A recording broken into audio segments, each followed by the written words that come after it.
Do you know what keeps many people awake at night more than their monthly bill? It's seeing others succeed. It sounds cruel, but think about it. When you fail, most people are very kind. They encourage you, they comfort you, they say everything will be all right. But when you start succeeding, when your life improves, when you achieve things you only dared to dream of before, some people become strange. They still smile at you, still shake your hand, still speak politely.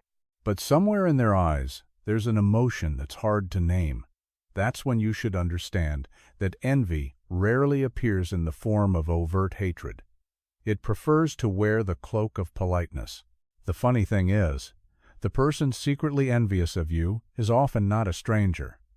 They could be a colleague, a friend, or even someone you've known for years, because people rarely envy those who are too distant. We don't wake up every morning annoyed because some billionaire just bought another yacht.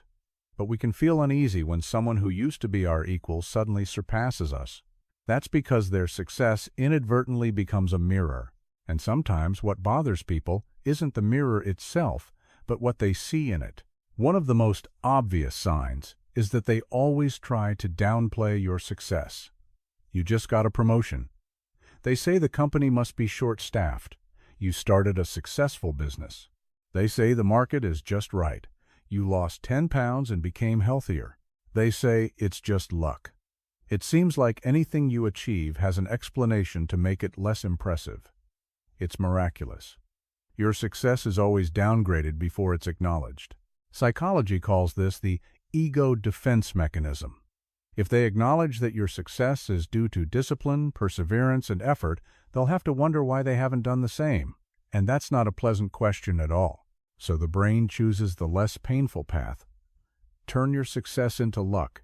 That way, they don't need to change anything. Another sign is they turn every conversation into a secret competition. You mention you just read a great book. They've read 3 similar ones. You say you just learned a new skill.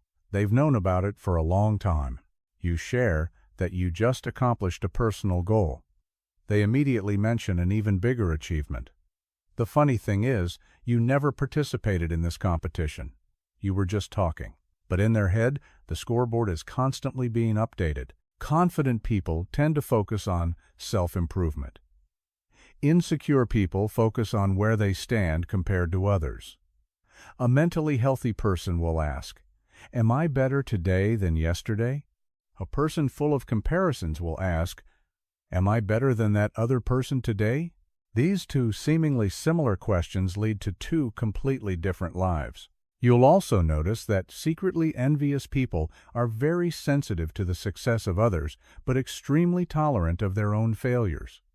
When you make a small mistake, they remember it for a long time. When they make a similar mistake, they have dozens of plausible reasons to explain it. That's not hypocrisy. That's human instinct. We are often our own lawyers and harsh judges of others.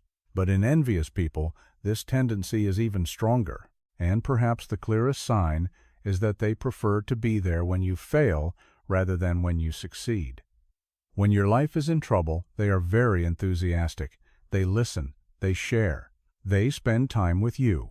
But when things start to look good, they suddenly become unusually busy, as if their phone signal only works well on the days you're having trouble. And that's usually when the truth starts to come out. The most pathetic thing about envious people isn't that they're resentful of others' success. The most pathetic thing is that they're robbing themselves of their own joy. Imagine 2 people seeing the same successful person. One thinks, if they can do it, maybe I can learn something.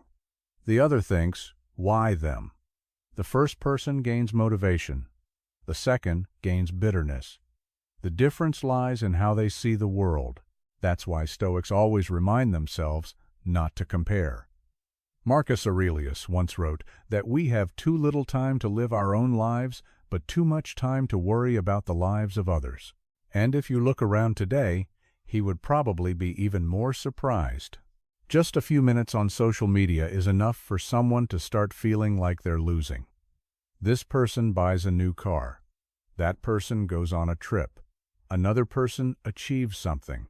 Without sufficient awareness, it's easy to fall into the trap of constant comparison. But there's one thing envious people often fail to understand. They see success but not the price. They see the results but not the process. They see the spotlight but not the quiet days of hard work. They see the sweet fruit but not the roots buried deep in the ground. And so they conclude that others are luckier than themselves.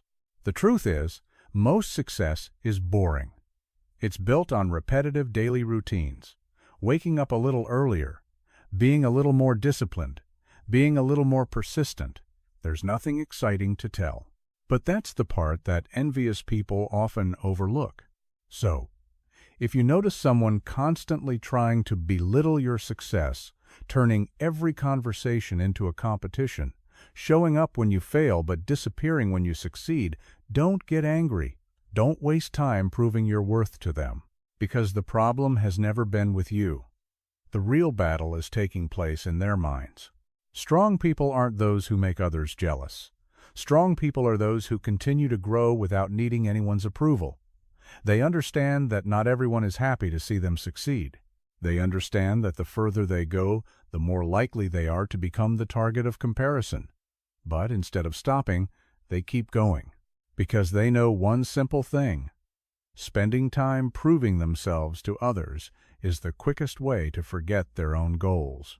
And perhaps the most important question isn't who is secretly jealous of you. The real question is whether you're devoting your energy to building your own life, or are you inadvertently becoming one of those people constantly looking at other people's lives.